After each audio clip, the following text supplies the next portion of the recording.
This is Buggy Nhakente, the spirit of the people, yes, and this is We Need to Talk. Now boy can't take when me start. Wanna come give me the circle. A man is just a man. Bang, bang, bang, bang, bang, bang, bang, bang, bang. Hey, click! Because in my head it's like, once I'm working out, I cannot be fat. We take money here. Cut the cameras, dead ass. Hello? Oh my goodness, you'll never believe this. What? Nah, you kidding. Nah, girl, we need to talk.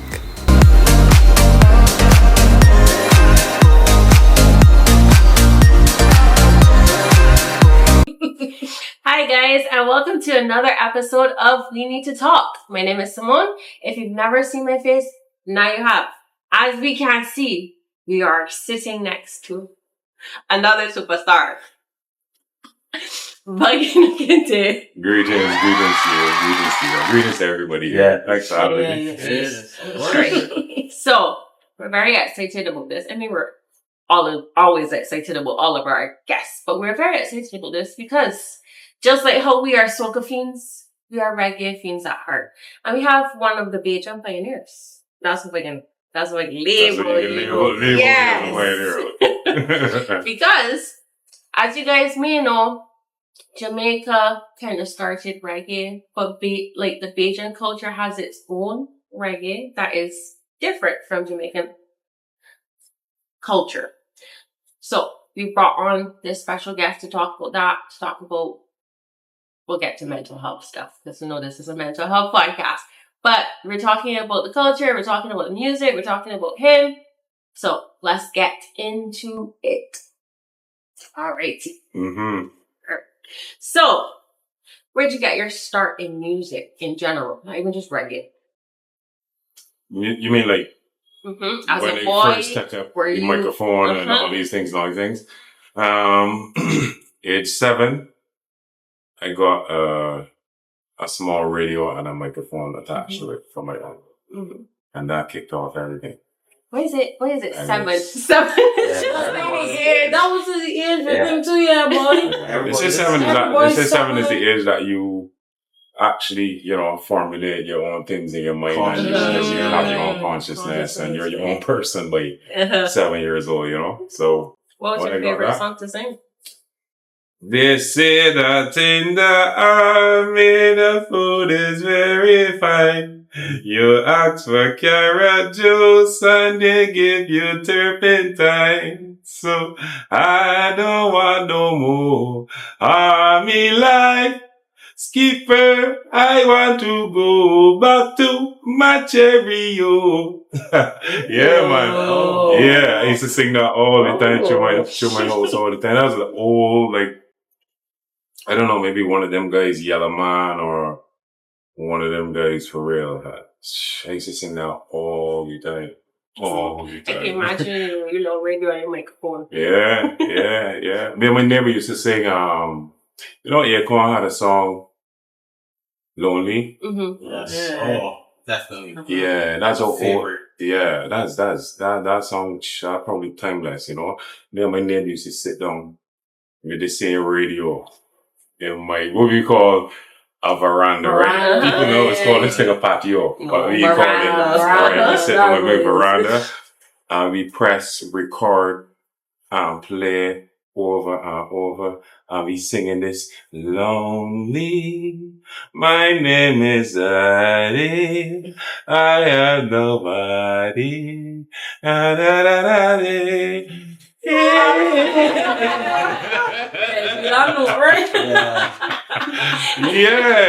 Yeah, and so them kind of things in neighborhood. Even start a little crew named the Garage Crew, and me and some of the neighbors up the gap and stuff. We used to gather in one of my other friend's garage and spin records. We had turntables, and then days it was Technics.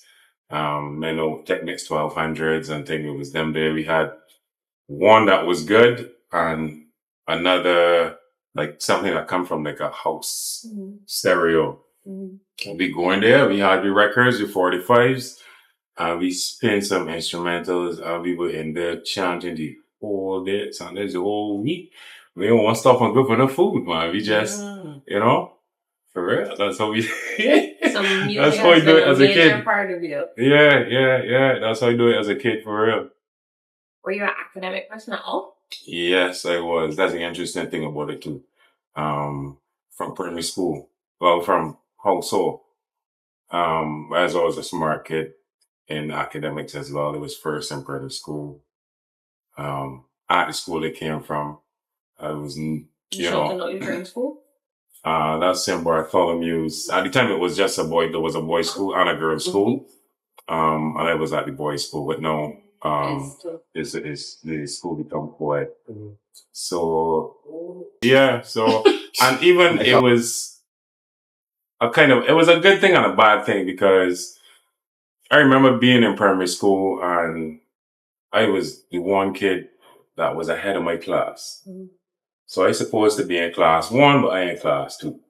So I moved with them guys. I could spell good. I know numbers. All these things. And I had guys in them days too used to ask me, like, how you spell this or can you copy off my book and that kind of thing. So it was kind of like acceptance into a certain kind of world because I didn't really have a lot of family at the time. I went to school with one uncle. And as soon as he left the primary school, then it was me alone. So my connections and things, I guess in this time, like the information that I had, I had the information, I was good at reading and, all them things. But it also was something that caused me to get picked on sometimes. And I had some people that would try to bully me, even in my neighborhood because I come from a rich family. I come from what people will call a broken family in the ghetto. So when this little kid here excel above all these other youths in the neighborhood and coming from all these places that, got these supposedly proper things and I used to get a lot of jeers and stuff when they coming home from school. Sometimes people would tell me things about my mom and tell me things about your dad because your dad not around and then times to my mom. My mom's a serious alcoholic at that time too. So like it was a serious time to navigate for me. You know what I mean? It was like I say, it was good in the sense that because you didn't have all of the other things, the other shiny, tangible things that everybody had to show off and share around and all these things, but you had a head, you had brain, and everybody had to come and get knowledge from this institution too. And here you was, the little poor kid from down the road there, and somebody come ask you how to spell comprehension or something like that there, you know what I mean? And you're 7 years old and you just got it. You know what I mean? So yeah, when I left primary school though, and I went to St. Michael's. Oh no. So,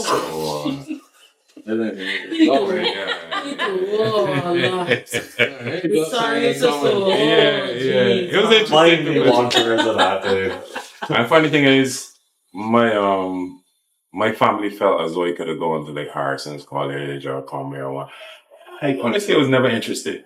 I really wasn't like I wanted Harrison's and I got this. I just knew that I was smart and I wanted to do good. I wanted to literally, in my mind, show up some people because of how they felt about me around them.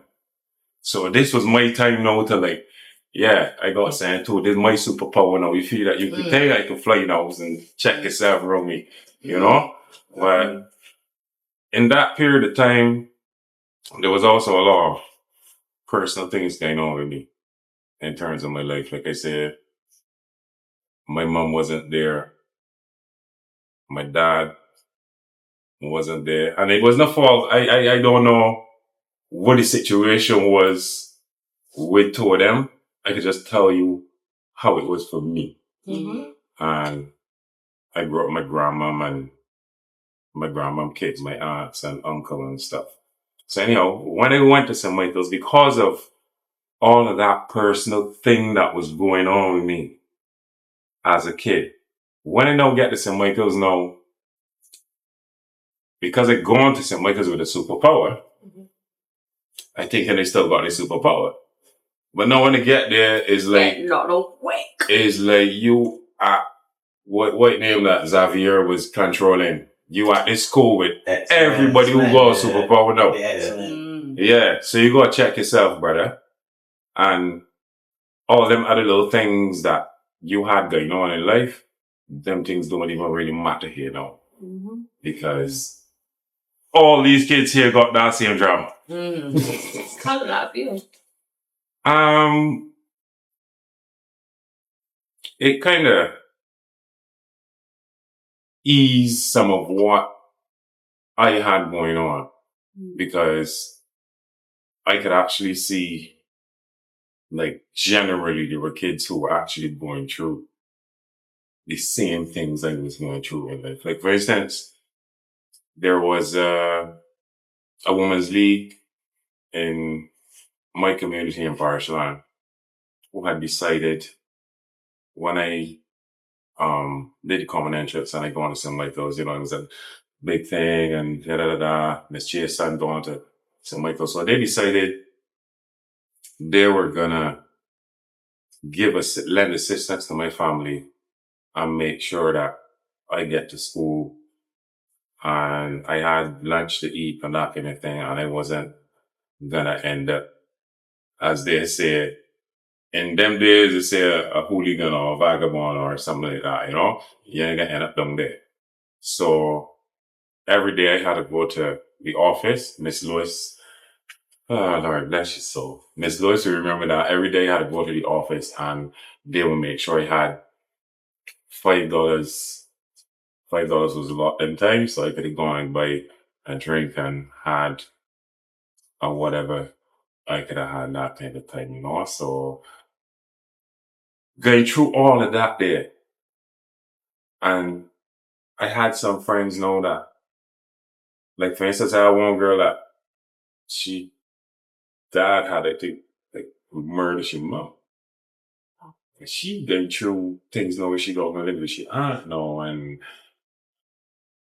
her life we kind of connect, like some of us, who had them kind of issues going on in life, kind of connect, and I kind of knew who some of them were, who this one that lived on the ghetto or that, two men that's come in the house and fight with the mom and this other problem, and you know what I mean? So it kind of didn't make me feel left out in a way anymore.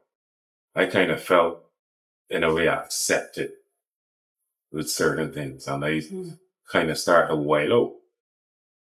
I wasn't really paying much attention to a lot of things at that stage. People would always say, my teachers and stuff would always say, man, the young boy got a lot of potential, he got a lot of ability, but, I don't know wrong with something like wrong with the head, the ears like turtle shells, just don't like to listen, or he like your own way. He gonna jump in the hole to see that is a hole for he to recognize something that got, you know what I mean? That was just always it, but I guess I just felt more accepted as I wasn't so alone anymore. Even though I was surprised that there were so much more of people like me, but I was like, yeah, like I do beard. The only thing I probably didn't do was get myself in what people would have called dots. At the time, the young kids, prison was dots. That's probably the only thing I didn't do. And I probably wasn't far. I've gone anyhow. Yes. No incriminate yourself. All right. So that was a really interesting childhood. How did that influence you into music or your music that you do? You write your own music? Yes, I do. So did that influence the music that you wrote that came out to you? Yes, I think it most definitely influenced it a lot because through all of that, I was always, before I would say age 18 or some 19, I was always just searching for, I guess, more or less where I belong, where I was gonna fit in amongst everything and everybody. Where was my place? Like you had politicians out there, you had these people out there, all these things. Like it was like where you fit in. I mean, I could have played sports, I could have do all these different things, but it was like, what was you? And music, honestly, was the one thing that was just constant throughout my life. But I never really paid that much attention to it until, say, St. Michael's. So what happened was, I at school, first form, music was nice. I had a music teacher. Everybody know this music teacher. And he remembered too because I talked to him about this. I talked to him about this already too, right?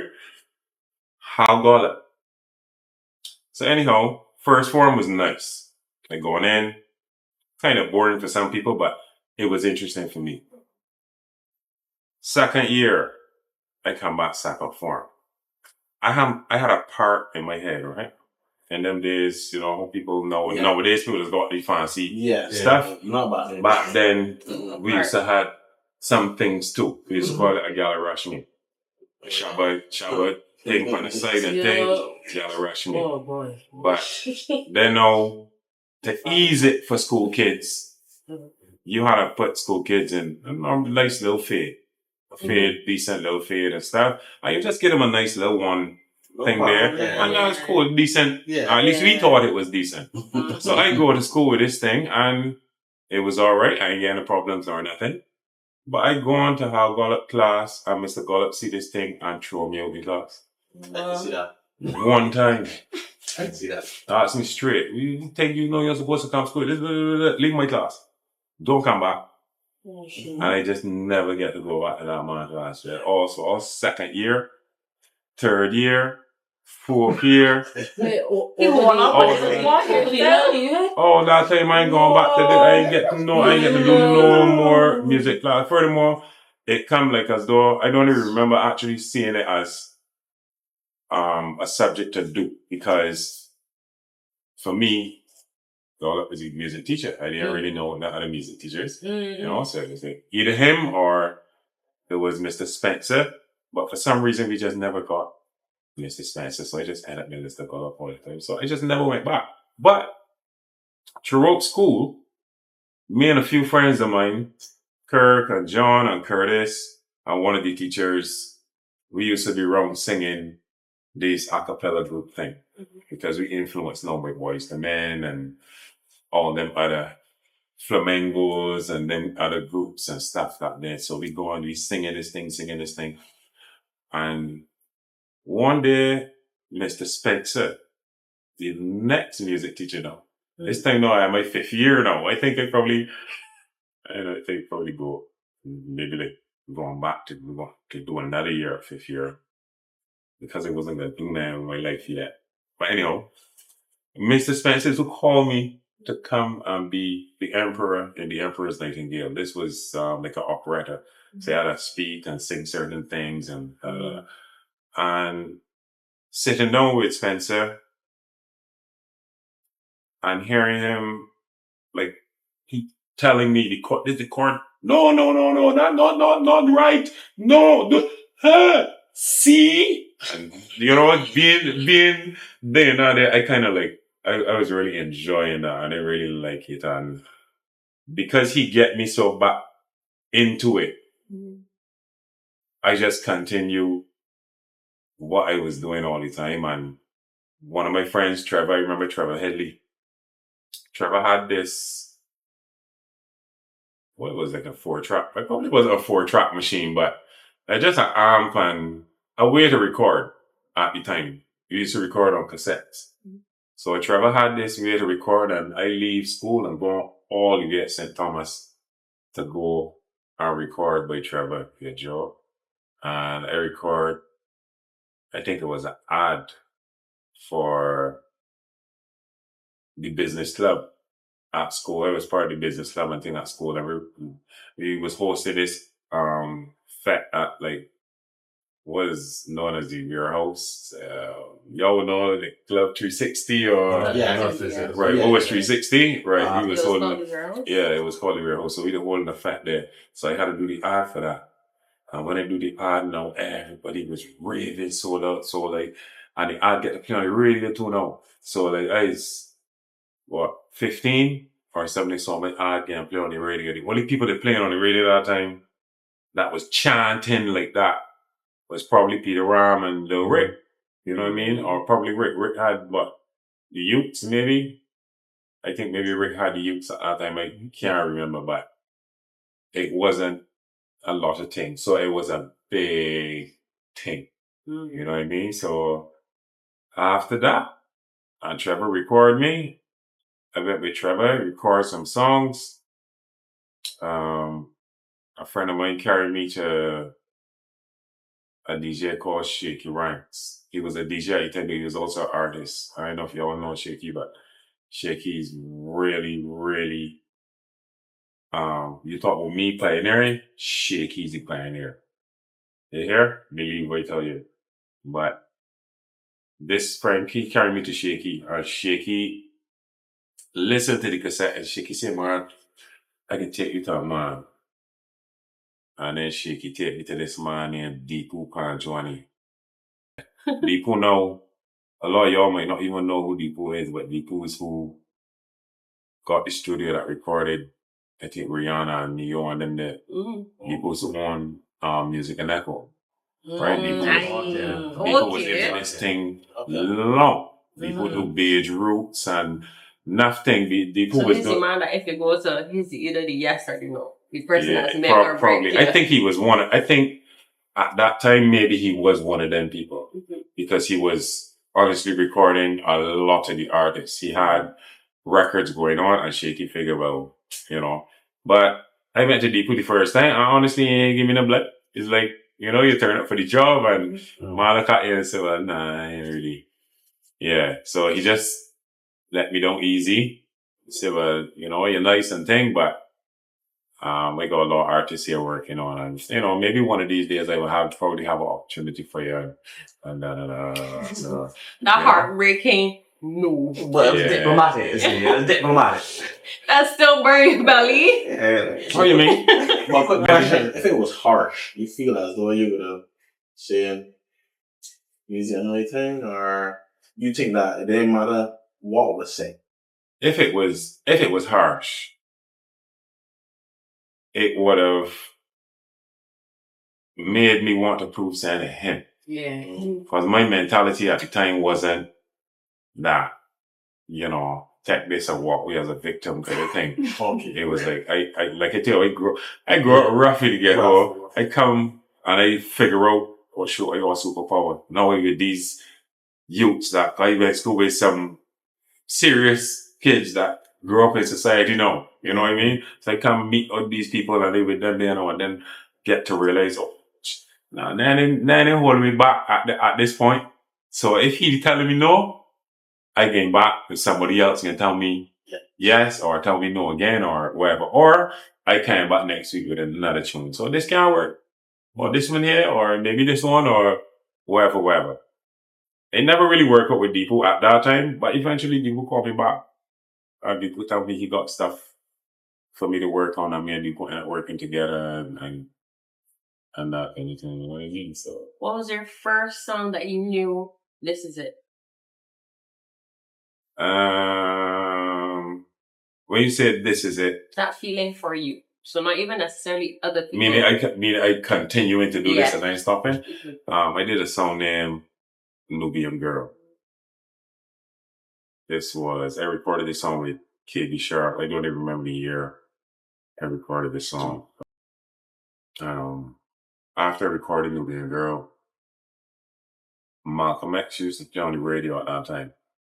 And I think Malcolm X and maybe Jermaine, probably the first set of people that started playing them songs. Cause I had a song with a guy named Stephon Q before, which that was actually the first song we get to play on radio. And Stokely Murray, you know who Stokely Murray is? Stokely used to play on Love FM. So Stokely Murray is the first person who actually give you a blight. So we had to go home, get a cassette, splice the cassette. We had to pull out all the tape out of it, record the song on it, make sure that only the amount of tape for the song is in the cassette, plus maybe a half second or something like that. Flip it, record it again on the other side, and get it to the DJ. So that when the DJ put it in and play it, he just playing that song constantly all the time. He ain't gonna skip through and all these different things. So Check Back was the first tune, but when Nubian Girl get on here, Nubian Girl, I was in his Lloyd Erskine Sandyford complex. There was something I had gone to end up. But I remember these two young ladies coming up to me. So I mean, they were a young one, too young, but at the time it was these two pretty girls come up to me and tell me how much I inspire them to grow their natural hair. I said, for real? She said, yeah, I used to put this thing in my hair, mom, but you sing this song and I hear this and now I just decided and got this hair. So the flirting with me, I ain't really know at the time how to flirt as an artist yet. Really, you know, I could now turn around and try to put a different charm on it, but I know trying to accept this artist thing and then like, yeah, man, give thanks and like a real small, you know what I mean? For real, but after that, I tell myself, it's like, yeah, I feel like find it. I feel this way is. And plus, like I said, my friends was at Michael's Demis who said to me, why you don't just sing? Why you don't just gonna be a singer? You just always go here singing all the time. You just do it. That's just what you're gonna do. Everybody else trying to be a lawyer and all these different things. And then you just sing. Never really thought about it. I want to be an engineer. I don't know who planted that seed in my head. I will become an engineer. But that was in my mind. I was going to become an engineer. But then when these men tell me about singing, and that was just never a thing where it came from. And the musicians and the singers over there. A few plays a few instruments and stuff at the church and thing, but they never asked that thing. So, you know, after Nubia Girl, I figure, yeah, there's it. Maybe continue somewhere. It was like difficult getting into that specific genre in Barbados because, you know, we weren't so known for soul club. Yeah. It was real hard. It was very hard. Yeah, it was real hard at the time because you had a lot of artists that was into that though. Don't get me wrong. Rick was into that, Papa Dutch was into that, Doza and Ninja Man and Rankin Ricky. You know when it's here sometimes some of the old dub that would go on. You actually had artists that used to come and do that there all the time. Remington Steele and the men who sing Jesse James, WZ Force and all these other artists. But the thing is, music was never a cheap thing. People seem to think that music is just get done like that, but it's nothing easy. To get in the studio, take money. If you don't have the money, the person who actually owns the studio or somebody else got to provide the money to pay for the current and pay for the person time and all these different things that God get paid for. So money has to be involved in the whole thing, you know? So because you have the money, because I know all the people, there wasn't a lot of people around me who was connected to the thing. I was kind of a semi-nerd. I guess the people I didn't look like He's not tough artist or, you know, that kind of thing. So, yeah, it was rough, man. What really cement me into it like that. If you want me to further, what further cement me into it? There's a guy named Dylan Chow, right? And I was going to Sergeant's Village every evening, riding my bicycle from Christchurch and coming down to meet with some guys near the Haunted Crew. And I go in with them, we chanting, all these different things. And at the time too, like I say, I missed it. Didn't get to tell you this earlier too.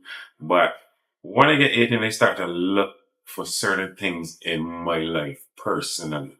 So what some people are going into religious things and all that kind of thing, I tell myself that in my mind, I didn't belong here on this rock. They bring me and my ancestors from someplace, and I need to find out where my people really come from so I can understand myself and these things. And the only thing at the time for me was the Rastafarian movement. And that's why I connect with anything that was Black conscious or Black visionary, anything that was going to tell me, you really ain't what them people telling you is. You was something else, and this is the reason why you was. I was willing to believe, you know? So I had to go to Temple Yard and all these places to find these things. So going to Temple Yard, you get to realize that when you're trying to find yourself and consciousness and all these things, music always around. People just always around musically. So Temple Yard was one of them places too, where you had people who used to play drums and this thing, and I free always got the music up loud and da. So I just went to Temple Yard one day. I used to frequent Temple Yard at the time as a youngster, going to Dear Rasta, you know, why you be going to Temple Yard? And I went to Temple Yard one day and I saw interesting story. I'm glad to get to this. And I saw this shirt. So me, young, hikes in a Rasta, looking for a Selassie shirt so I could have a brand. I could walk with my thing, on my talent. Go on Temple Yard. I see this shirt, big Selassie on it. I decided I want this shirt. So I go to the man, I ask him, how much for this shirt? Man, I said, well, I think the shirt cost like $50 or something at the time. But my budget wasn't allowing for that because I had already come from something else. So anyhow, I said, man, don't dig nothing and come back next week and hopefully you got one. I will get it. No problem. I go on in Temple Yard, everything nice. There was a band at the back of Temple Yard. Subsequently, the drummer in Red Side of Red was playing in that band at that time as a little man. Right? Anyhow, Black Amali down there, Sean Thomas, everybody, whole vibes, Hotter Flames, Blood Thunder, Tim. I mean, a whole host of artists down there. Anyhow, I tell me, man, we don't gonna sing some thing, and I ain't really ready to, you know, because they all set about my style too, that kind of time. Anyhow, I go on and I tell the man, somebody want to sing, man, I go on, I tell the man, well, yeah, I want this rhythm, blah, blah, blah. Anyhow, my time come to sing. Temple Yard now, y'all don't know the back of how Temple Yard was, but Temple Yard had a small road, a service road at the back of it one time. So like where you can see the vendors market now, the big market, next to the post office, Temple Yard was right next to that. So it was in between that and the town hall. So there was actually a service road that people could come in and drive in the back of Temple Yard if they want to deliver stuff or them kind of things in the back of Temple Yard. So we had the band stage was set up in the cul-de-sac of this road. And people got the road burst now. So obviously nothing can come in because there's a session going on. But anyhow, my turn come and I go on to sing on the stage now and I get on the stage now and the tune that I had at the time was a Bajanized version of Anthony B. Sound Fire Upon Rome at the time. And Fire Upon Rome now subsequently that to get banned in Jamaica at the time. And so I decided making this song just as spicy to it, just as fiery. So it going at the time it going politicians' names now. Politicians' names getting called and going off for this and this body thing and Liz Thompson this and what's this and Larfield this and all these things and all. Listen, the people keep so much noise, right? They take so much forward out there.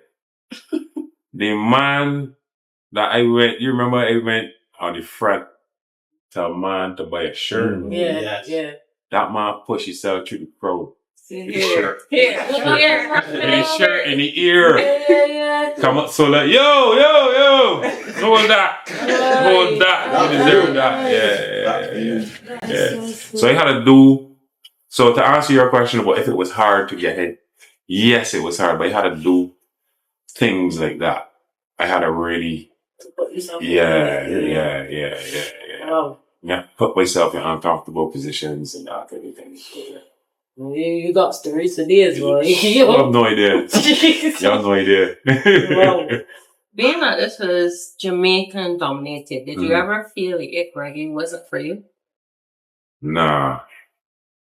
Honestly, no. To tell you the truth, there was a time I feel like as though soca wasn't for me. I tried singing some songs, I done some, I went to Party Monarch finals already, all kinds of things. But there's something about reggae music that from the time I was a child that it just resonated. It makes sound weird, but it just resonated with my soul and how I function as a person and how the people ancestrally and presently that I align with this function also. So that's why I figure, I still in reggae. As difficult as people say it is, I still love it. It's just my thing. Speaking of it speaking to your soul, how was your writing process for songs? I got different writing processes. Like sitting in this setting here, I learned to pay attention to things that people say because they always make for good writing topics and that kind of thing. So a lot of times I internalize conversations. Let's see, what's another good song to write about, and I go on jot the idea. Yeah. We had this exact conversation with Mikey yesterday talking about some of his soca songs. Yeah. He just had something happen and then he was like, yeah, that's a good song. That's a good song. I guess the top tier artists to just have that just process where everything is just come to you. The universe will just speak to you. Yeah, and the songs literally, certain songs will just literally write themselves. That's exactly what he said. You don't have to write them. The song is literally just come. If you sit there, you think about it. You're the vessel. There's just the vessel. There's a song for every particular situation or moment you could literally think about in your life. It's already got a song there for it. You might not have heard it. Yeah. It might not be in the genre that you like. But it there. Oh boy, all the time. He said that, oh, they got so many songs, but still yet each of them about a different topic, a particular thing that you go through at some point in your life. It's always targeted. Because you got so many. Because you got like the average person operates on emotion. That's how everybody does operate the same. Not just Bajans, but people in Africa and Europe and things. Everybody looking for the same thing. Everybody got girls looking for love, men looking for women, kids just want candy. You know what I mean? Big people, small people, all these kind of things. People just looking for the same things. Yeah. It's like just speak different languages and that kind of thing. So once you could get, especially with dealing with music, you can get music that resonate on a certain frequency. And I mean, you could talk frequencies. That's a whole nother level of writing thing now. You get what I mean? And you got certain frequencies that people just know will tap into certain things. So they will write songs. To give you euphoria or to give you sadness. It does go to show.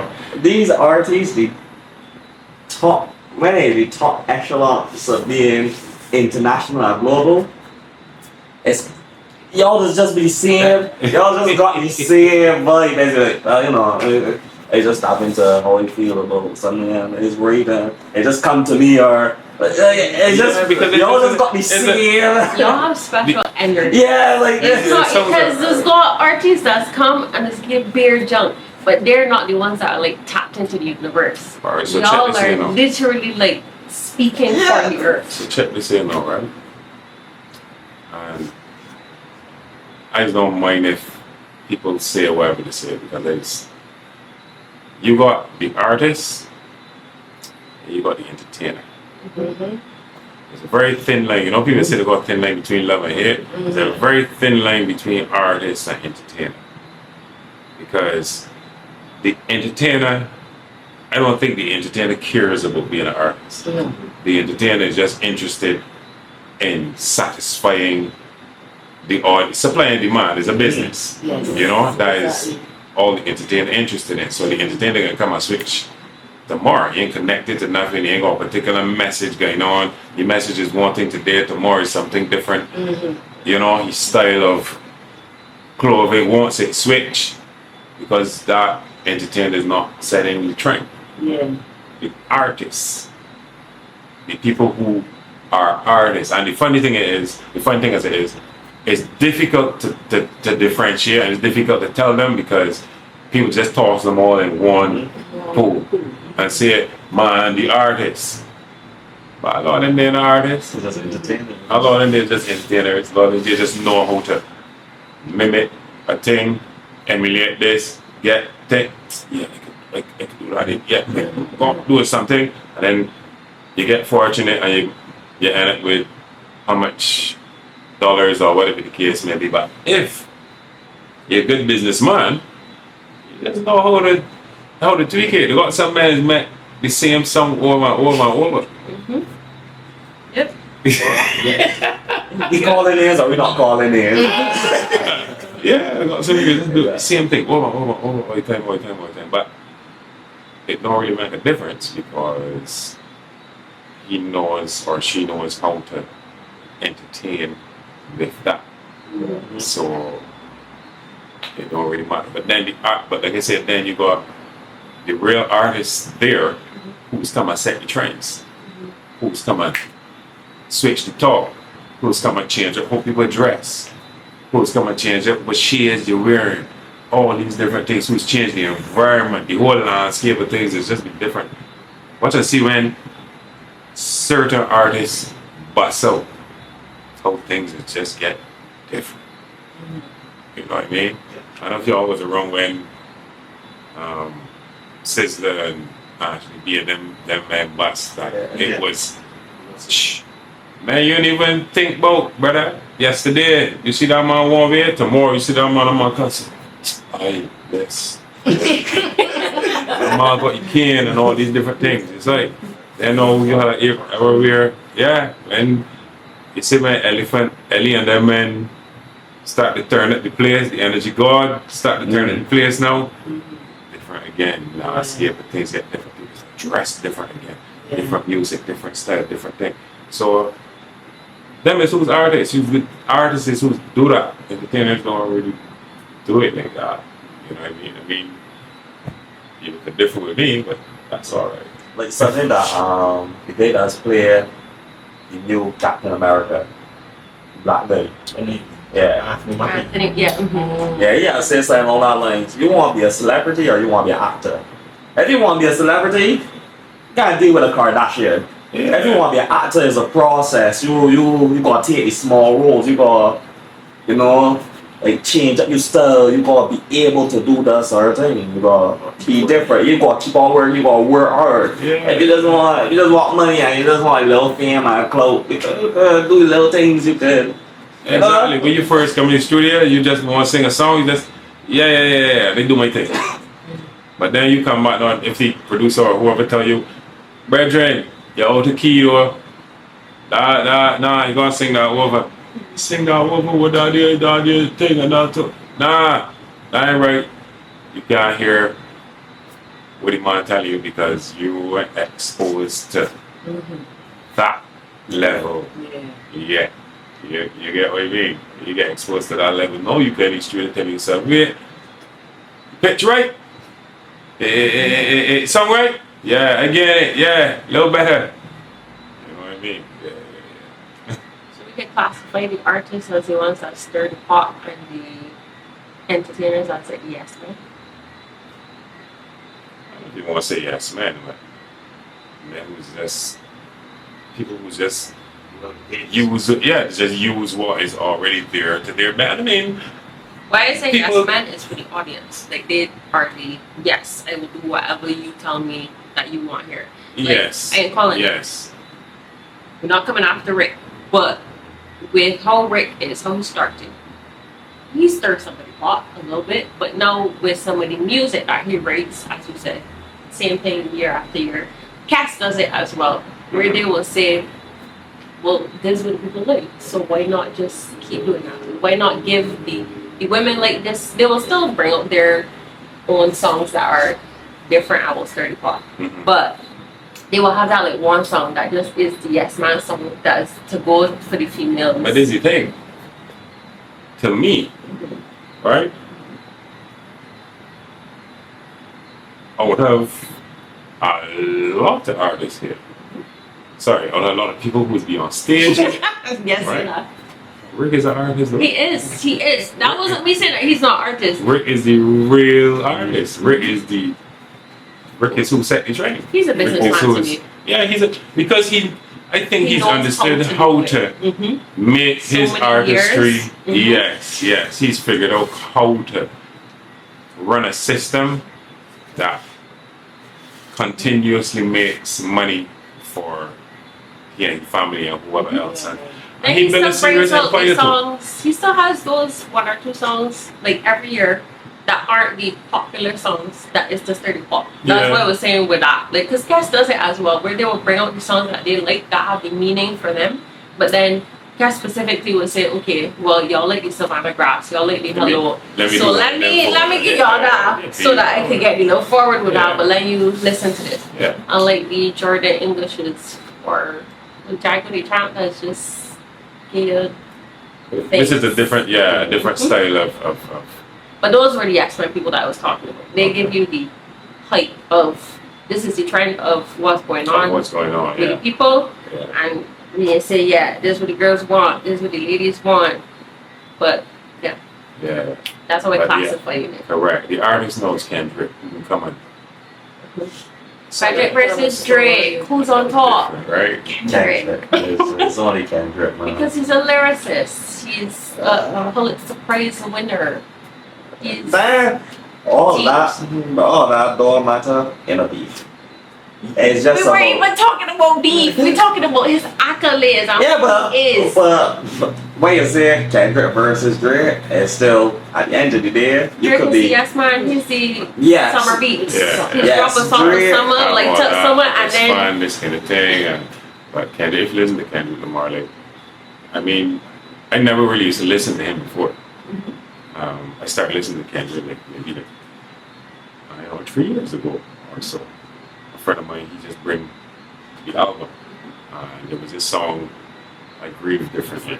The man played this song for me, right? And I was like, listen to this song. I said I listened to the song, so I said, there's a song? I was like, there's a song? I was like, yeah.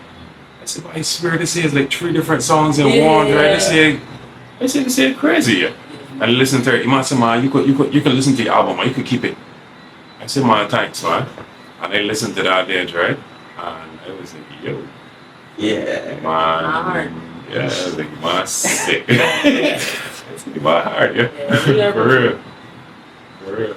So there was ever a point where you, like, because of course you are an artist, right? But is there ever a point in your career that you felt like you wanted to more be an entertainer? Like something pushed you to say, but the artist part ain't really working at that moment. Let me see if I need to tap into the entertainer side. Yeah, see you want to them. Yeah. Did you ever have a song that you put out that was more for the entertainment part as opposed to the artist part? They had a couple of them. Mm-hmm. And they did absolutely nothing. It wasn't really paid in the mind. They kind of like forget the lyrics to these songs and the things, especially for real too. But yeah, there's a time when that sometimes is attractive, especially when you working hard or you feel like, geez, wait, what is my here? Come on, he get going through there and he go and get through there. Something obviously wrong here. He doing something that I ain't doing.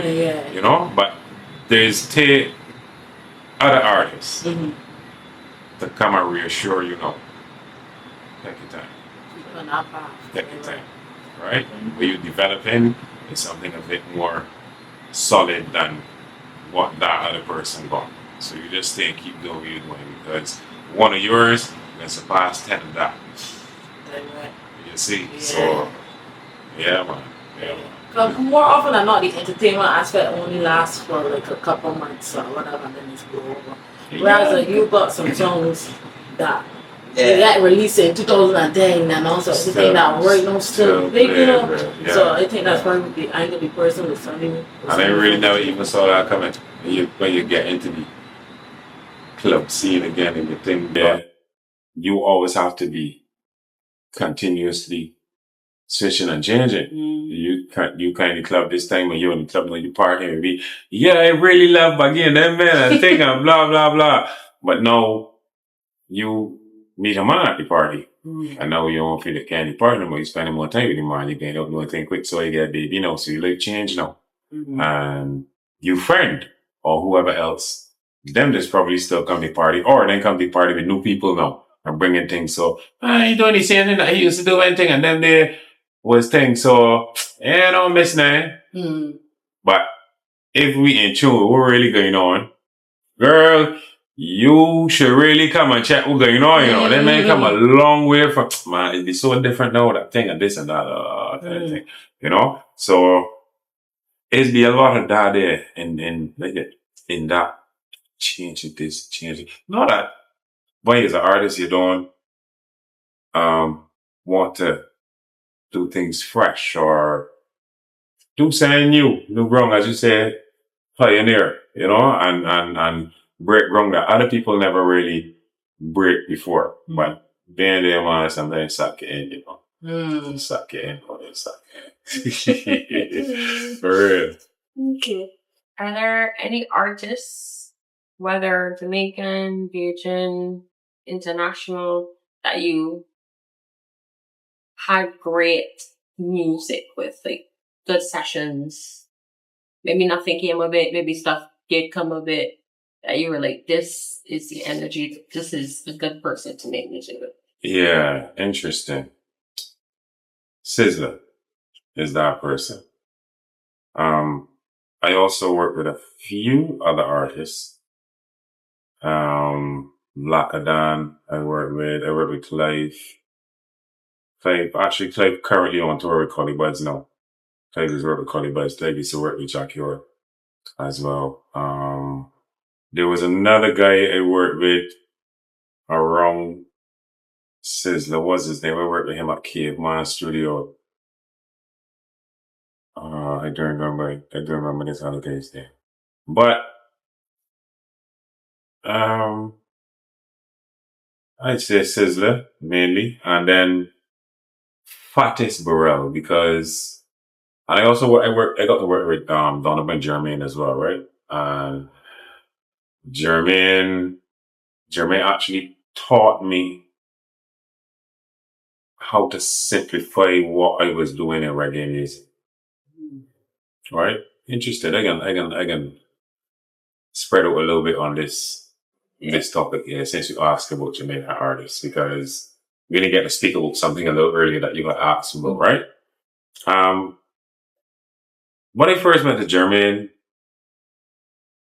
because let me tell you, I ended up working with Germany because I went to do Rebel Salute.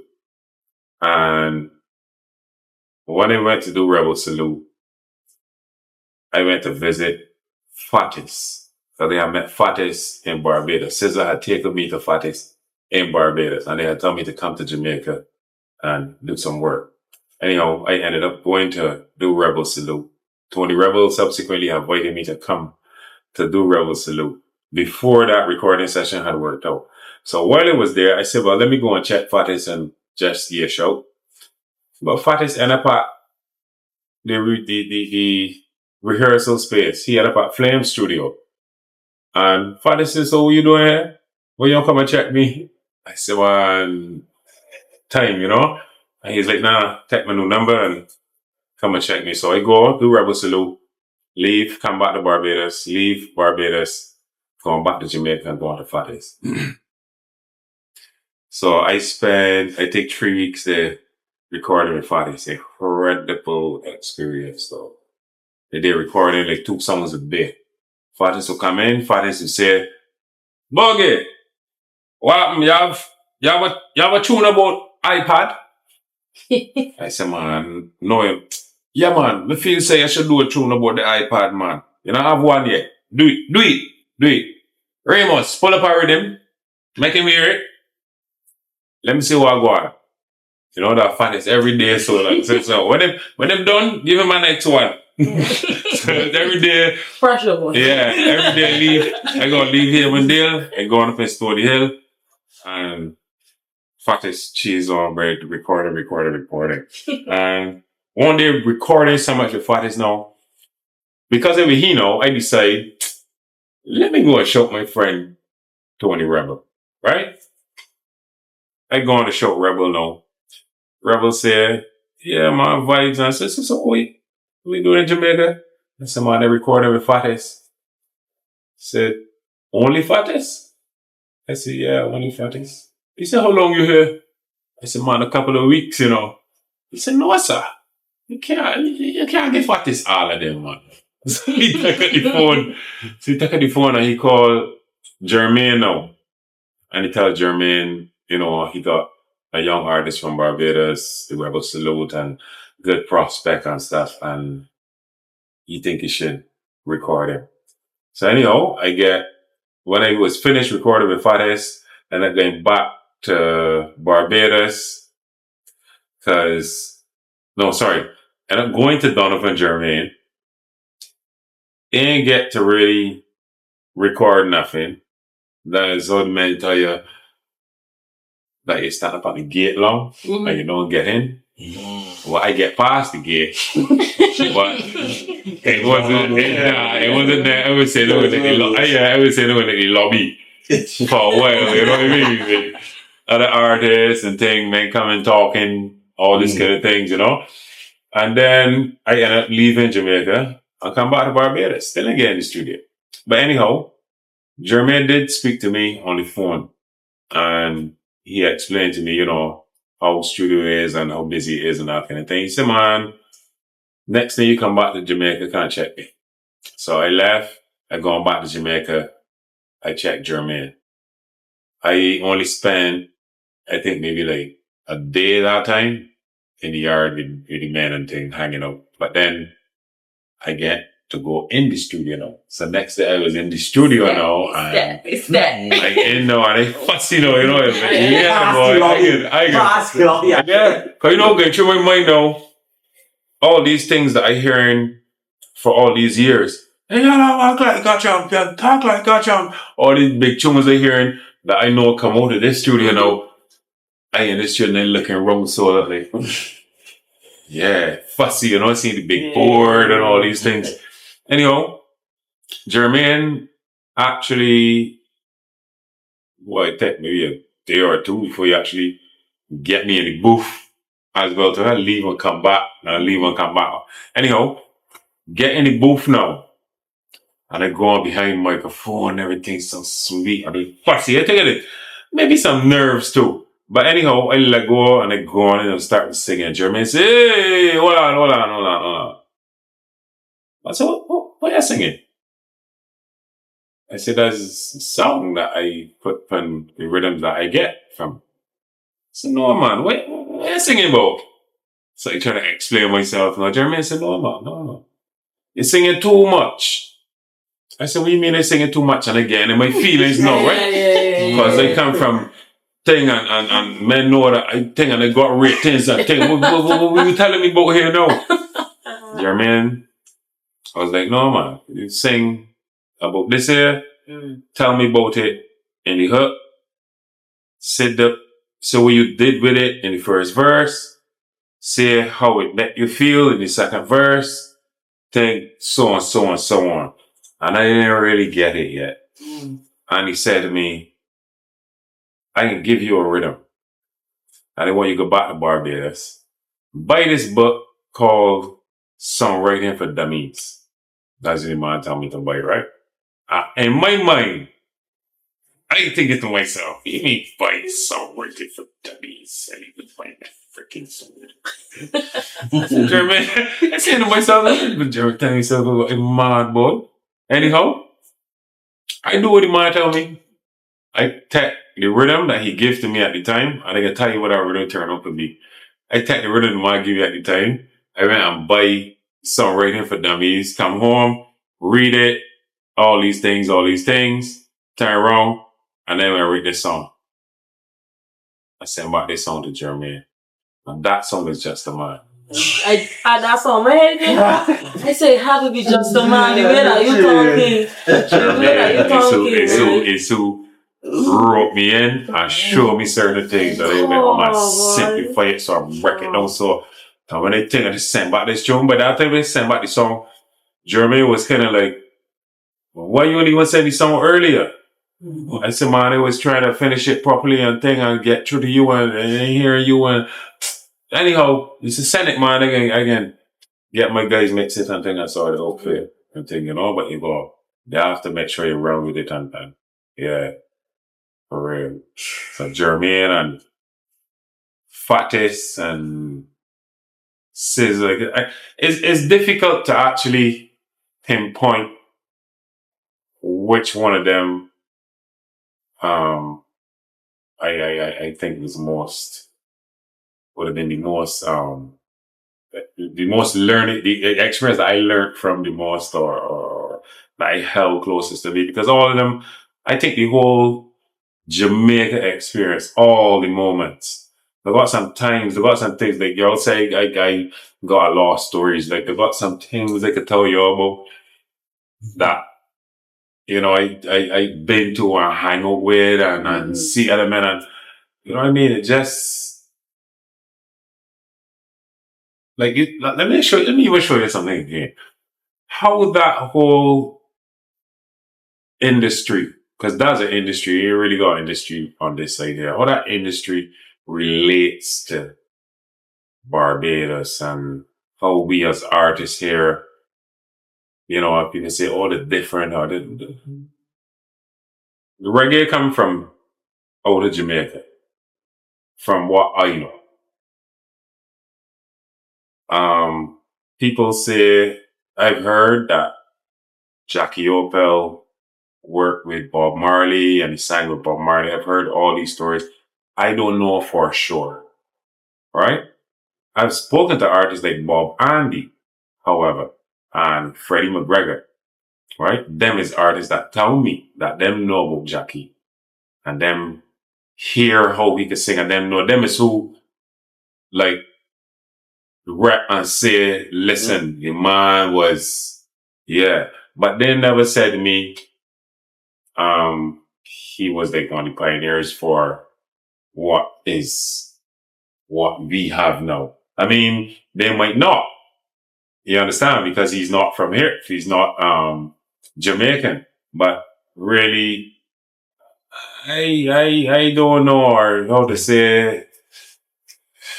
I had an argument. I had a discussion some time ago with a particular young lady about Jackie Opel being top tier. It's because you wanted to do Jackie Opal versus Bob, and I said you can't do that. No, because you can't do it.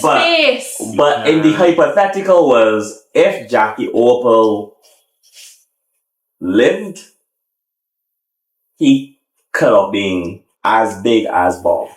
And the issue that I have with the culture here is that unlike Jamaica, where everything then became Bob-centric, when it was like, yeah, we could push Bob, we could push the legacy. Suppose gonna get pushed, and they have any legacy after Jackie, and we just allowed it to die. Bob Marley legacy and reggae was not allowed to die. Everybody come on, everybody have that feeling, and it just raised to the occasion. Everybody also just have 5 million children to keep it going. And I think that was also because they carry on that. I think there was a different culture going on in Jamaica, and that's probably why Jackie ended up in Jamaica.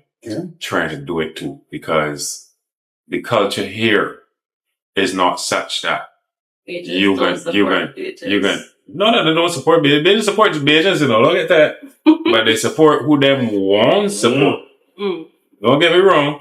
You got people here in Barbados. We talked about Lyric earlier.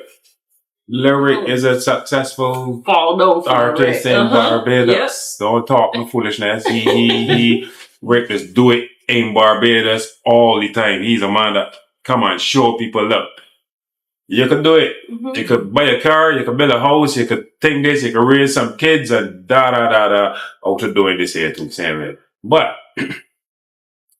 I don't know if that is just across the board. I want to be controversial with that piece though.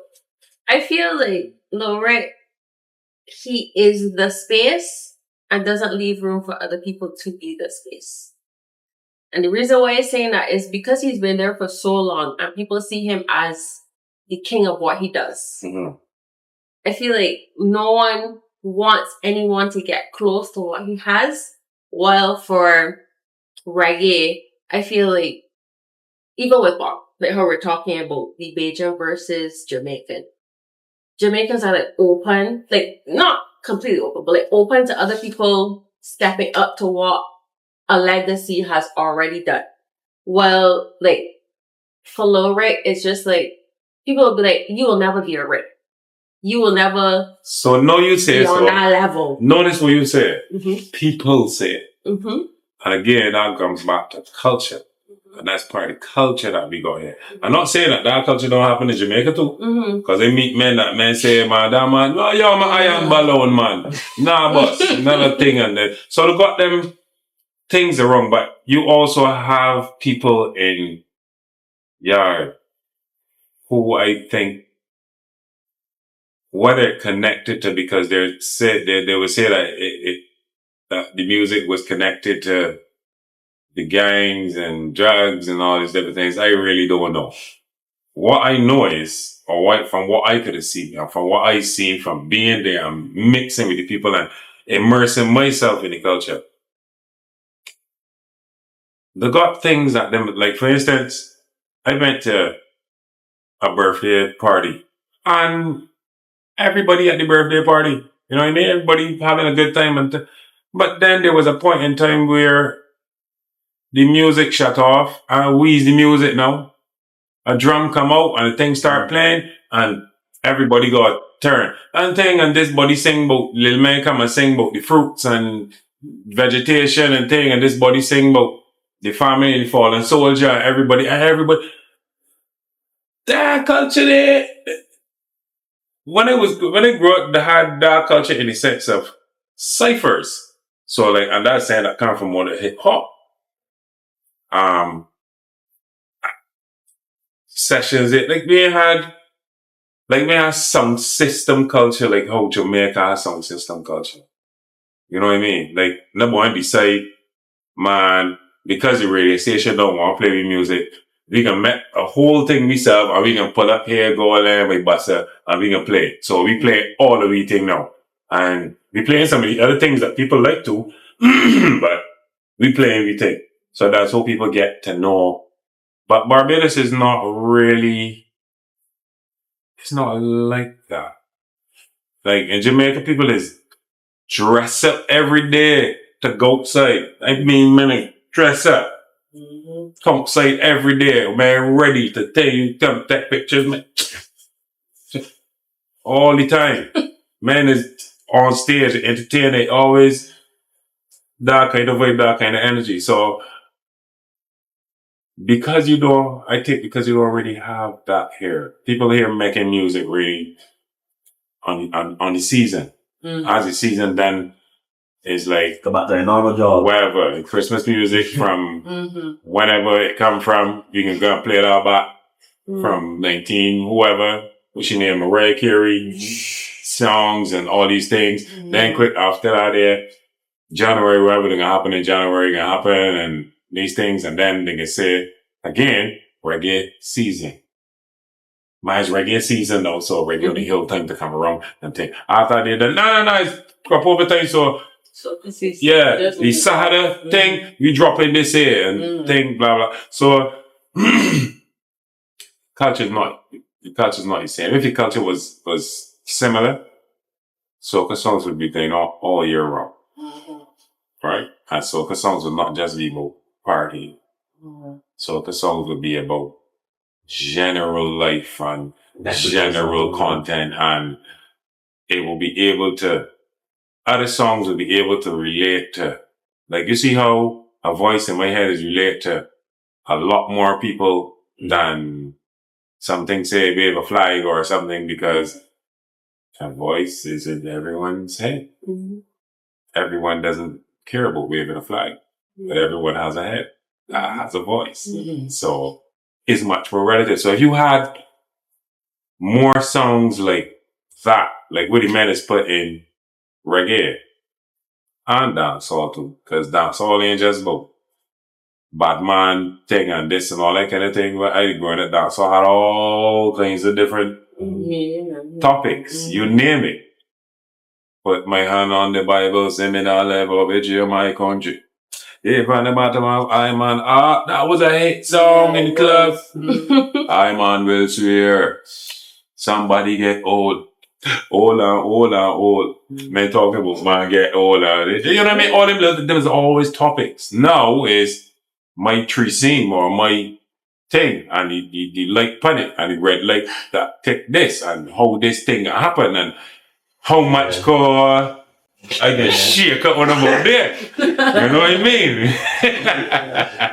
For real. So, again, the culture is not really like that. So, like, even for like Bajan artists and the reggae artists, we talked about this earlier, Bajan reggae, international Jamaican reggae. For me, reggae is reggae.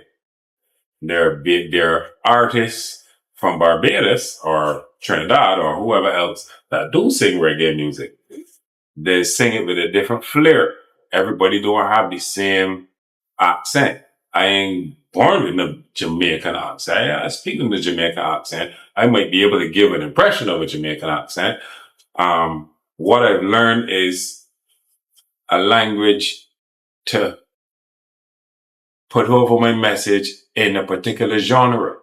I just learned how them men is use the inflections, what the words mean, how you can use them this way, and why you don't use them this way, and the rhythms are built for that. The rhythm was built for one and I throw me call and I call no foul. Say that look.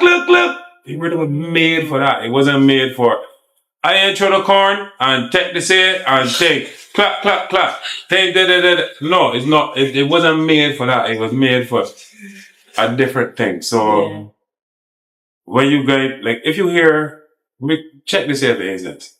The girl Jamaican young lady, I think she's in Barbados now, I believe so. Because I see her singing soca songs. If you hear that girl singing soca songs, you know she's a Jamaican. There's no question about it. So, my experience is, people hear me. People know it's a Bajan. People know that I ain't Jamaican. Jamaican people know that I ain't from yard. Jamaican people know that I ain't trying to be from yard and so. But I do on stage. I speak in a way, or in song, I speak a language that they understand for that genre. So that is all it really is. Something that does enhance the rhythm. Yeah, you just go. And that's go across the board for every single genre, bro. It's the same thing. If you hear Collie Buds is not a Jamaican.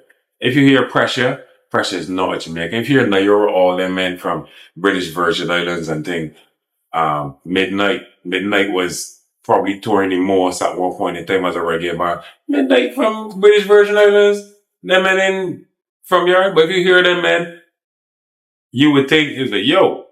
But if you sit down and listen to the man now, you would know, oh, nah, this man in front yard. Certain little things the man can say, you know? So you would know, but it's just the note. Not you know your love is so deep I am. Who could tell you that man wasn't from yard? Him. All right then. I could tell you a drop. Yes, I'm a ganja planter. I didn't know you were from Barbados. Oh, see? I did not know that. I swore you were from Jamaica. Because it's a language you speak in the thing. It's different or you can check now, you got these subgenres now where you got the Trinidad music and Bajan dancehall and them kind of music and thing, which is more, any subgenre you're going to find across wherever, the region of the world, wherever, can be heavily influenced by whatever the country it come from. So you're going to be hearing that accent and them thinking, then people think and serious. That's when you hear certain things in Trini music and hear certain things in Bajan music. And you hear certain things in the South African music, or got South African dancehall, Ghanaian dancehall. You know what I mean? If you hear Shatter, you probably wouldn't even think that he's African. Until he says certain things in his songs. Or he sung like a Jamaican man. So for the Justin. Yeah. So it's just a language but they got some people obviously, and you got some artists that really like, they either don't care to learn it or they're not interested in learning it because of what people say to them. Man, you to be a German, you think you're going to think that. You can get a lot of that there. Man, you trying to sound like a Jamaican man. What you going to think? Next scene third. But you love another music now where soca, take soca for instance. You got Trini's rating soca for Bajans now. You got Lucian's rating soca for Bajans now. And people from different parts of the world. And when them demo these tracks for the artist, or you send a song to the artist, a lot of times the artist interpret certain slangs the same way that the man demo this track, you know. And you can hear it. And you know, yeah, that man may be so and thing like that song, but soca music don't really get them licks. Yeah, sorry. Soca tunes don't really get them licks. It doesn't. I think that what got licks though was that particular song that Just J wrote, which is I ain't doing one soul today. Because until that particular song, I don't think that people realize how deeply what you just said actually was. Because at that, a lot of times people say, yeah, you know, like, I guess maybe people just write stuff and carry out or bring stuff from other people. But when Bajans then heard the R word, right? It's like, I'm not going to be Bajan. I'm going to be a Bajan. I'm going to be a Bajan artist. I'm going to be a Bajan artist. And then when everyone here, I just jam right now and send it out. It's like, and he ain't. Probably change nowhere close to Bajan. So, exactly what you said, I don't want to take until for soca, that people really understood how deeply rooted, like, that was. Right. So I think now people starting to really kind of understand a little bit maybe, but. And don't get me wrong.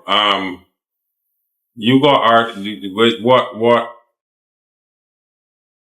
people like Rick, Ram and them, but right, check for instance, if you hear All the Way, or Pumping, and then you listen to another song, then you could seriously tell the difference in terms of writing style now. It's like, you just go listen to holy you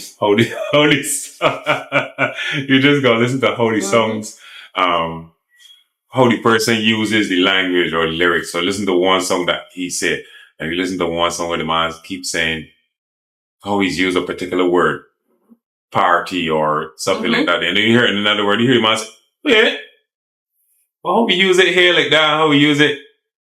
Song is the songwriting technique, who wrote the song and how did them what the song on. How this lyric flow across that particular part of the song better. So they got some songs, you will be singing some songs, and because of the word you're using as a Bajan, it might be a little harsh on the particular thing, right? Or people might say, people just like to use the word raw, you know? But I don't know if it's to say it raw, but it may not sound correct. Don't get me wrong, there is a way to use Bajan accent for sure in thing. I mean, Rick and what going on here in Barbados is proof. Rihanna has a thick accent in a lot of she songs, even she sings certain things, you know what I mean? So there is a way, but you just gotta know how best to use it. And as we were saying earlier, as a comparison, when it comes to dancehall and reggae, I think the Jamaicans have figured out how to use their accent and patois and stuff on these rhythms, especially for real. Because I mean, the rhythms come from where they might come from. So maybe in Barbados, we should focus a lot on the rhythms. Like we should hone our rhythms so that we can actually develop a culture for music. You think so? I think we can actually develop, hone a lot of it, because sometimes a lot of what we do, to me, and me sometimes too, sometimes a lot of what we do is use back what is already there, as opposed to, and don't get me wrong, it's like I said earlier, it is difficult sometimes to just come up with what you have or just be accepted, and people can just take this and people just run with this. So it is difficult to do that and thing, you know, but it most definitely, man, there needs to be, and we may not see it in my time, we might go long and leave you ever see, but there needs to be a understanding of what it is that we're doing, or we're trying to reach, we're trying to get in terms of the music and entertainment and thing, and then put things in place. Because everybody trying to get, what was the next level to? One time everybody was trying to be the next Rihanna. I don't know what was the next thing though, and trying to be the next thing, but there might be that too. There might have been a thing people was trying to do that there too. Do the next, whatever Buggy was doing, and thing. But but now again, somebody else might be in a position where them might surpass or not surpass, but see, oh, I need to check for Rihanna, but more, this person got a more gettable thing. So when we don't hone them things and hone them talents, and there's no way for these talents to expose themselves, every time they get to do shows, the man is always the opening act. I've been through that all the time. He's always the opening act. Then you come off the stage, man, I feel like business should be this position, man, should get in better position. Yeah. But everybody had a chance to do it for so many years, but nobody cared to do it. So realistically, until somebody, and it might go come down to us as artists or entertainers that in the industry who actually doing it to grip the thing by the scruff right neck and say, look, this is what's gonna happen. And this how we can get it done. They may not get done now, but we gotta start so that yourself and one of the kids could come along and hopefully follow this and actually tell themselves, well, it's something lucrative.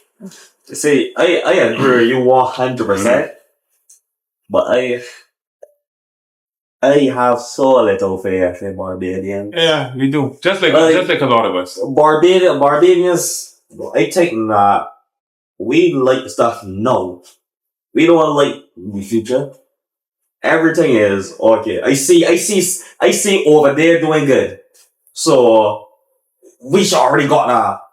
Instead of no, somebody got to develop it. Somebody had to start somewhere. Somebody had to feel the pain. Somebody had to go through the mud, get up. So it's more or less. Nobody don't really want to go through the process. Yeah, nobody to recycle. Yeah, nobody don't want to start nothing. Nobody don't want to struggle. Yeah. So you set up a business, and I want to support it, or I want to figure out a way to make another business that can help your business as well, and then all of we survive. I can actually come and get a business just like yours and try to outshine you. Yeah. That's exactly. That's how Bajans tend to be, because that's why I think the culture is just keep on declining, and as we end up just not having a culture. So check this here. You don't feel right because you said earlier, we said earlier that it got to start somewhere, somebody. You don't think that now is a good time? Yeah. 100%. Now that the younger people in a position that they got certain things at them disposal now. So them can say, look, this is where we draw the line now though. Right? I mean, obviously they're not prime ministers and but young people in a position right now, you have to listen to them. You can't not listen to them. You can say one time, man, I'm going to sit down, young people should be seen and not heard, but you can't really say it now. Young people know a lot because my mother fight, not my mom, but my family and all these people, family fight to make sure that you all get education. Our bar and all these people do this thing so that we can get education. Okay, I get the education now. Let me show you what I can do with the education. Don't make me feel like as though I go, one and not interested in me, no, I got the education. Man, let me go and get these states and get someplace else and use all my skills. Now, let me actually. But no, on that end, I find that it has got a trickle down effect of not wanting to help. So, you, Buggy, might be comfortable taking a little back seat and saying, yeah, let the youth shine.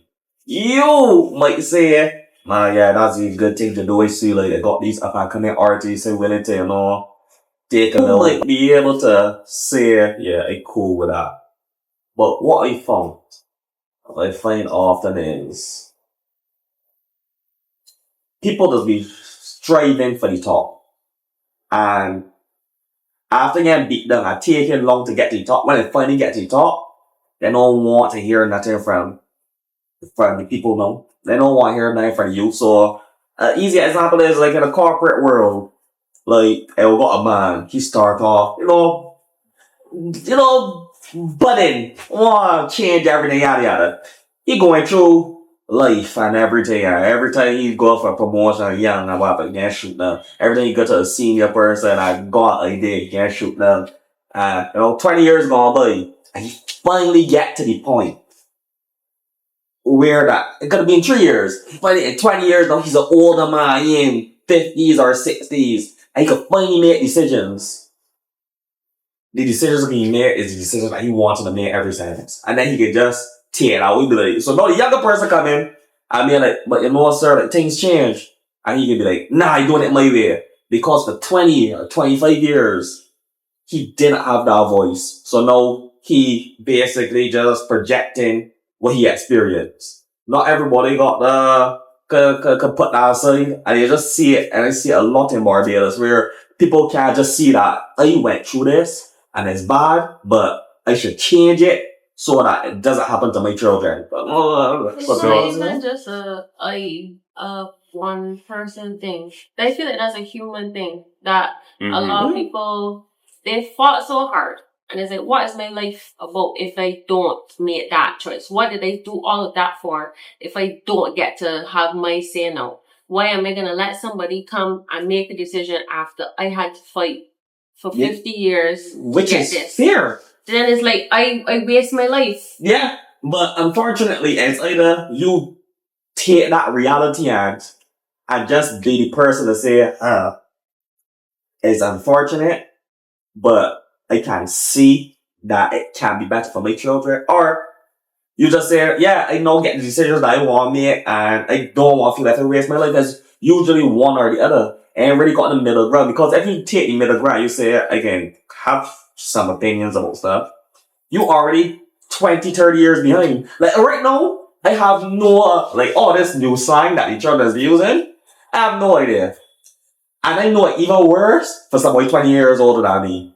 So if I can't even really relate to the 10-year-olds who coming up, the people that know leaving primary school, and know going in secondary school, and know leaving secondary school, if I can hardly relate to them, I can imagine how hard it is for somebody outside of my generation to even relate to them. So when they come in and saying 6, 7, I'm doing all them like, I supposed to let this person doing this have a voice after I work 30 years for this person, and then it's just it's like you say, it ain't just one person. It's like an existential crisis. So it just be too difficult. What is life for? Like, what's life about? What is it actually about? Is it a communal based thing? Because everybody's just be like, I was born alone and I can die alone. So if I born alone and I can die alone, why am I not fighting for only me? Why I gotta fight for everybody? Is life supposed to be everybody living, everybody making the earth better, everybody like doing this joint thing? What is the purpose? And if all my life I've been taught that the purpose is for me to reach this corporate ladder at top, then of course I can shoot out everything that below me because that's what it was built for. Like companies don't have that family joint, like we in this together, and no one is fostering that for people. If it's one man for the self, I ain't caring about nothing else.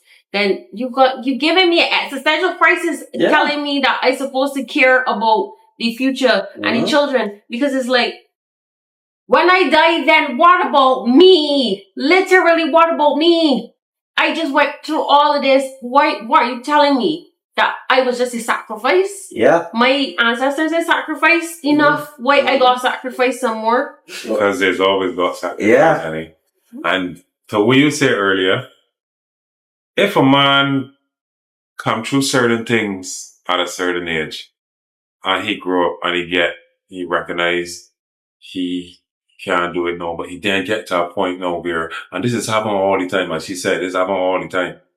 In we society, and excuse me, because I've seen it a lot, you just find a lot of policemen in this position. Because they get bullied at school or this body can do thing or whatever. So now them at the point where them is an officer. So now I is the bully now. And he's a legal bully too. And I got a gun with it too. And you can't do nothing. And I can think. And I got a gang of men behind me that can vouch for what I said. If you go through life and you build and you see things and you want to learn nothing about community and understanding and how, if you carry that same mindset, your children can't really get much better. the neighbors' children that you was influencing can't really get much better. If everybody around you still carry that same mindset, imagine what's gonna happen to your company in another 20 years. Right? So if you as a person, or me, or anybody as a person, don't learn in 30 years, this shit ain't about me, though. Ain't just about me. There's a lot more of what going on as it relates to the whole society and how it relates to things. When people talk about physics and things going, a ball going across there and it come back, every action get equal reaction. You ever realize sometimes 5 different people converging the same point, but for different reasons? This body can't fed up. You end up coming because you ain't had to keep your child no more, so you just decide, let me pass through here. You had another appointment, but no, that ain't work out, so you just decide, well, let me go have a drink too, and all we end up here. And something else happened based on us being here. There's another reason for us being here. So we have to learn some way, somehow, and I think that whether it be school, church, some kind of community, and the communities that a lot of we families and stuff was part of, we ain't part of them things no more. You understand? Then a lot of, one thing you can't hold, you gonna rumble outside. They're not necessarily a gang, but it's this here football gang, or cricket gang, or whatever we get it together gang, because I can't wait till I get home to get outside with my friends and do this, or whether it be video games or whatever. Everything depends on it working out for me, so it could work out for you, so it could work out for you, so everybody think connected. But again, if you keep in your mind, freaky boy, had a girl there, y'all get my grandmother beat me, my mother beat me, you got to get beat. If you keep carrying that mentality, if everybody carry that mentality, you know this society gonna look like, where, I mean, you might not want it. A man might tell yourself, man, I can be dead, so I ain't care. But to me, that's how society look. But you got, so that's what I said. For us to recognize that going on in the society, we gotta be to a point where we able to at least attempt something, try something, try to figure out, all right, how he did. Nah, we gotta break that cycle, bro. We gotta break that cycle. We can't keep, one time, as I said, the kids people don't operate the same way the kids much more. One time, I walked down the street and you hear old people talk what they say, and people say, I walked down the street and my shirt out, came home from school, and they cussing me and my other friend carry on. By the time I get home, my granny don't know about it. Somebody done call my aunt and said, yeah, boy, I see where I come down here and so one, she an Astrid little boy and thing for them there. The cussing, well, yes, and this and all that kind of thing. Yes, because all right then, and then now, we the same youths now that come in the community. Miss Bourne, you all right? Yeah, all right. Yeah, you can go and get my medication for me. Yeah, don't worry, sir, Miss Bourne. Why you gonna get the medication for Miss Bourne? Because Miss Bourne used to help look out for we as youths where we was in the community too. So now all of we come up in the community, we help look out for Miss Bourne to the same way. It's right. So if the mentality is that now we're in a position where I could build a house and they just go and look out for my youths and like this and that. But we do. Yeah. We do. We hear people say, it takes a village to raise a child. But no, you can't tell the child that, you can't say that to nobody child, because if this person think that the child this way, you can't say that, oh, don't say that to, yo, don't say this, a whole noise or whatever, because you know what I mean? It's just realistically, child is a child. Child have some respect for an elder, regardless that if the parent don't like the elder or not. Is the elder. It show you a protocol about life. You know what I mean? So you end up giving respect and you end up getting back the same respect. About some people that don't get that. she's an idiot. Well, she's an idiot. Okay, never mind. Yeah. But then they got some people walk in the space and be like, yeah, so and so, or so and so. And they necessarily got to do it because they're rich or because there's the most talented person or whatever. It's like that person just to respect. Just respect everybody. Mr. Thing from across the road. He's always dressed nice, nah? You don't always speak to you in the morning and say, hey, how you doing, young girl thing? You may think he's a little fresh sometimes. You know? But he just genuinely bring a good vibe and bring a good thing. And a lot of times, them people is helping look out for the community too. So, bro, anytime you find somebody reach a certain age in their life or reach a certain point in their life and ain't even interested in sharing that wealth and wisdom and knowledge and more about family, and not just family in the sense of blood, because that don't always cut it, but knowing the collective, understanding what the collective stands for, how you and how you work and function and support the collective. Society can be doing, man. We need to. I agree. We need some more. While I was thinking, while you were talking, that we live in a society where we really can't do anything without one another. We can't. You can go in your house and turn on your light, and that's such an easy thing. Just a flick light. But now we been working out light and power and making sure that the light on, right? We turn on the tap and water's come on, right? Some of us might work out water authority, right? Yeah. But others might necessarily not. But we all need a community. Yeah, we all need help. So like, you need this person to do this job. You need this boy to do this job. And that is a form of a sacrifice. Yeah, and I think that people put that into perspective, right? And say, if we come together, we will make not only everything easier for us as well, but for everyone else and that's coming on, easier to put link. Yes, it sucks that you had to heard no, right? Mm-hmm. I've heard no, like, I got a family that you know, they think that they're right and they believe that that's what it is, so that's what it should be. But I hear my, you know, nephew and niece come true, and it's like, yeah, you might have an idea, bring it to the table, right? Mm-hmm. And then what they say is saying that you might never expect. Children, they say a lot of smart things that we don't give them enough credit for, and it's a really good idea. And then that's how we begin the healing. Cause no, I ain't passing it on to them. Here we go. So no, it's my time now. Correct. No, but I had a really great idea. I know we living better because I actually listen.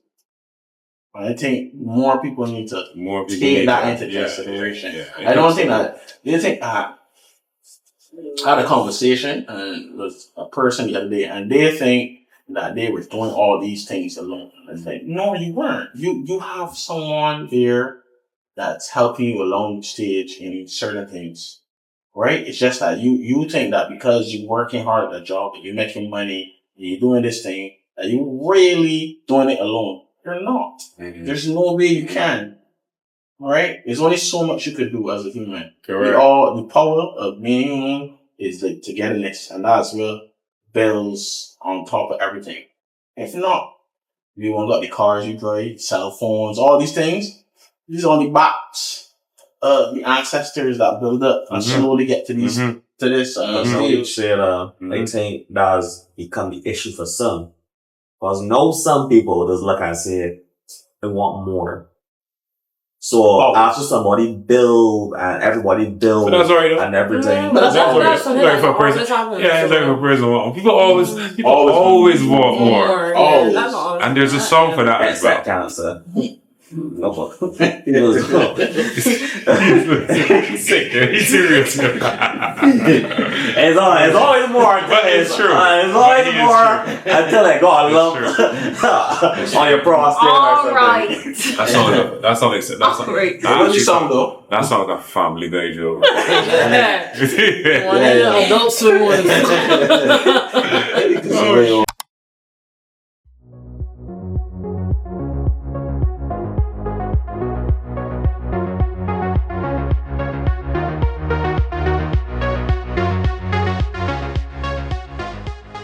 We need to talk.